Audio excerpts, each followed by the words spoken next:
If you like this video, make sure to subscribe to Downfall Network for more cool content.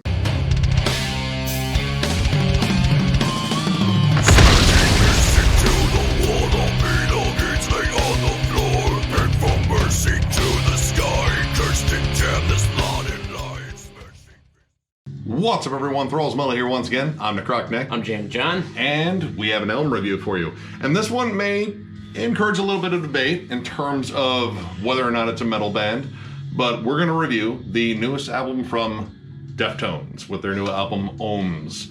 This comes out on the 25th of September on Reprise Records. And for those that don't know, I mean, they've been around for a while and pretty damn popular in terms of alternative metal and art rock and a bunch of shit. Yep. Everything, even new metal. They've been around since 1988, formed in Sacramento, California. This is the 9th album they've put out, and this is their first in 4 years after Gore, which I thought was decent. Yeah, it was meh. It was okay. Yeah. But back on the mixing table, most importantly, is Terry Date, who, well, that guy knows how to mix albums. Yeah, dude, he did a killer job. I have, for the first time in a very long time, no gripes whatsoever about the mix of an album. I mean, it's Terry Date. He rarely misses. This is, right away, a very interesting album, and pretty much I was following all the stuff in terms of, like, the release up to it and, like, what was all going on in the band.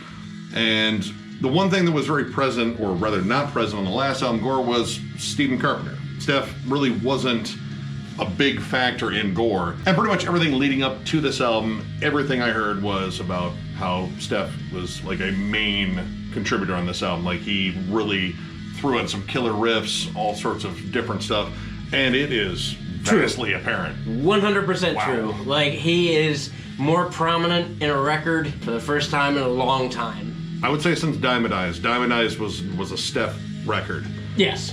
Yeah. This is quite a culmination of different things in terms of the Deftones style, which, good luck trying to pigeonhole the Deftones. They're really just kind of an oddity. They're kind of all over the place. They're that kind of metal band that your kind of metalhead friends will listen to, but you try to throw on a Cannibal Corpse and where they growl. They do really well until they growl, and then this Chino will scream his guts out. I have no problem with that. That's fine. That's cool. Well, because he sounds like he's getting a blowjob every time he. It's a very good one. It's a long one. It's a long blowjob. This is a long record. He screams quite a few times there, so there might have been teeth. The Deftones would be an album that I would show again on my list of records that show people who say they aren't into metal. I'd be like, well, why don't you try this on? And the Deftones would be one of those bands. And this record, dude, whew. Now, for those that would say, they kind of haven't had the big metal edge here lately, I'm going to skip the opening 2 tracks, because I usually go on the opening track pretty much set the pace, which Genesis does set the pace pretty well. I do like it. It's a good pace setter for them. Yeah, it's the second single they released.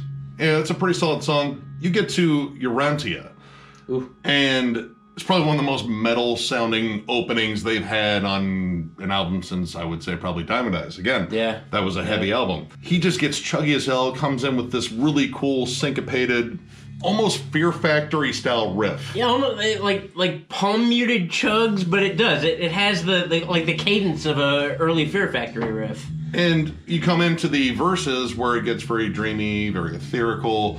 And, all right, they're probably going to save that big riff for the chorus. That was at least my thought. Nope. All of a sudden, this cool palm-muted chug starts coming in, and you get this contrast like Fear Factory and The Cure jamming at the same time, which I kind of actually want to hear that now because I'm a fan of both bands. But it creates this really cool contrast in the moment, and that's a big thing on this is, these guys all listen to different music, and it's very apparent. And this is one of those songs where you can definitely hear it. Steph's a metalhead. Chino loves all the cool post-punk and art rock, synthy stuff. There's all sorts of little hip-hop nods in terms of Abe's drumming, like lots of groovy pockets. And, Frank just knows how to layer. Yeah, dude, look.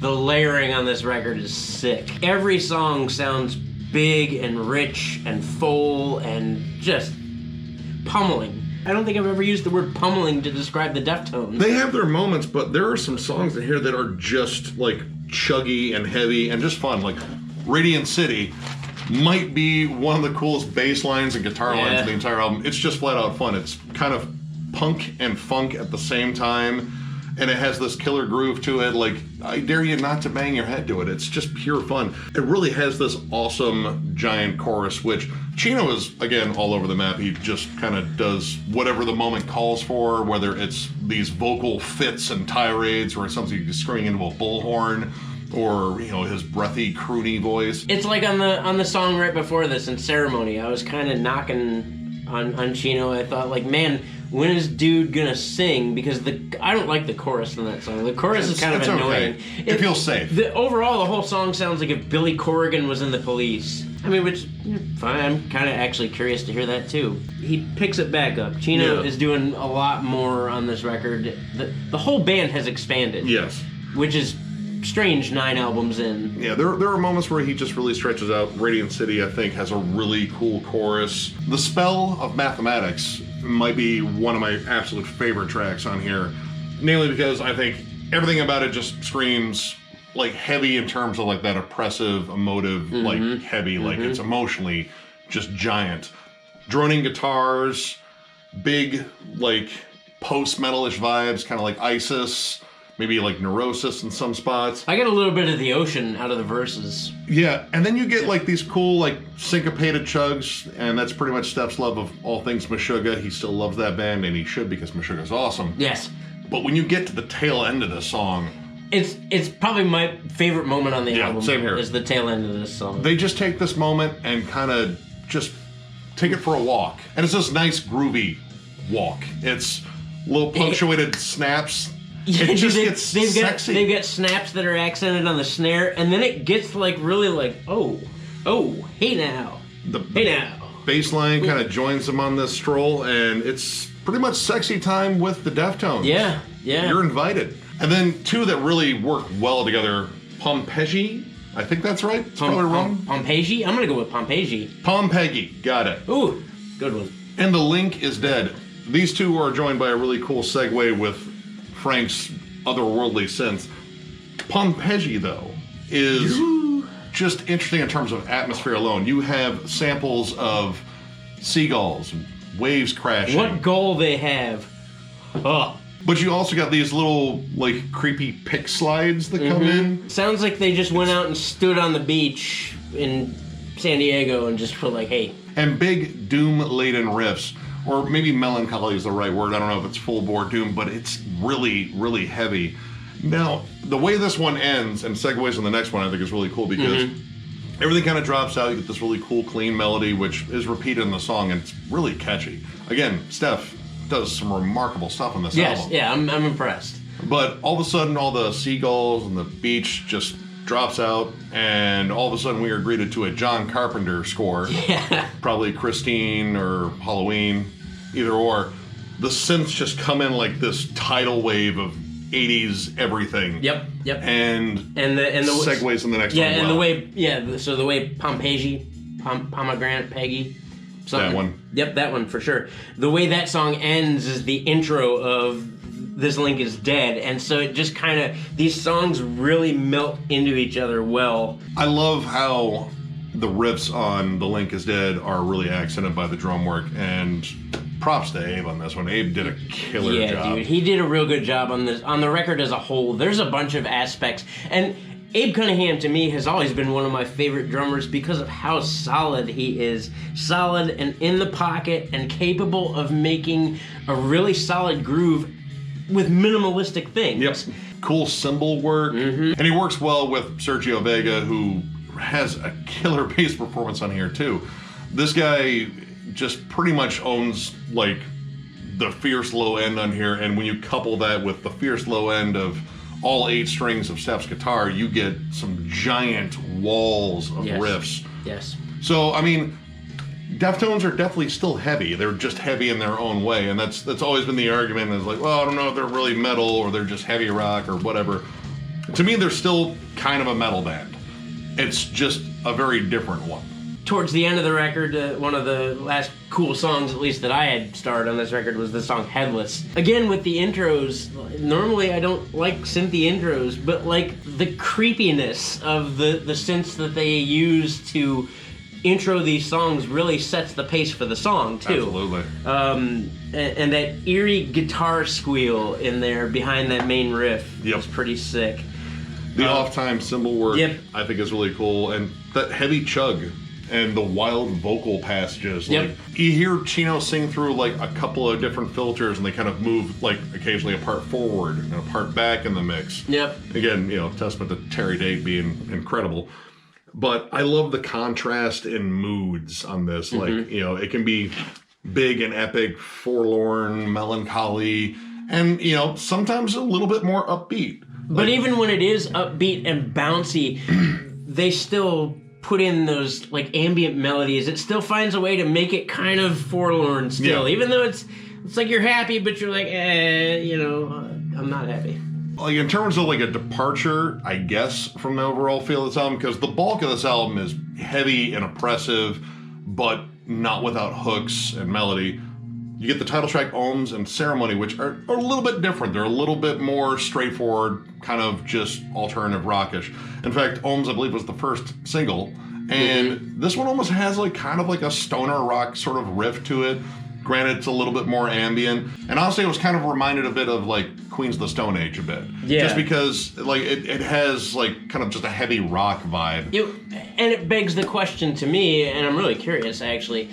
Is this the first song they wrote for the record or the last song they wrote? Because this song, as it was released for the first single, this song is notably different. It as far as feeling and vibe, like the heft is gone. It just seems almost like getting a nice fun day at the beach. Like this is where they got the seagulls. They went to the beach that day and this is what they recorded. So Ceremony and Ohms are definitely very different. They're a little bit more positive. Now, Radiant City, I guess, is a little bit bouncier and happier, but it's heavy. But the riff that's behind that bouncy feeling is pretty nasty. So I mean, this was a legit COVID album that was written and recorded during this time, and I'm pretty sure just everything that was going on in the world definitely had an impact on it. Yeah. But overall, I think they came through with, I think, one of their best albums in a while. In quite some time. I will tell you, I like it better than Gore. I like it better than the album that preceded that, Koi,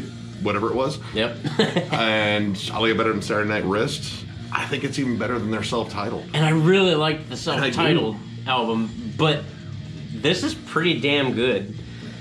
And, 9 albums in, and they're still experimenting with a lot of cool sounds and stuff. Like, nothing feels stale here. This still feels very fresh and, once again, just uniquely Deftones. I mean, they wrote a better record than Tool. I think so, too. I really, and that's, I'm sure, going to spark a whirlwind of fun things, but really, it's always my argument for bands that go a long period of time without releasing albums. Like, if you're gonna come back to the table, bring back something fresh, something new, something that shows you've been gone for a while, and hey, we still got it. Inspired. Exactly. That's the thing. And this was definitely inspired, and the fact that, again, it was written during the last 6 months of our lives, I mean, I don't know what the hell's going on. Nothing good. Yeah.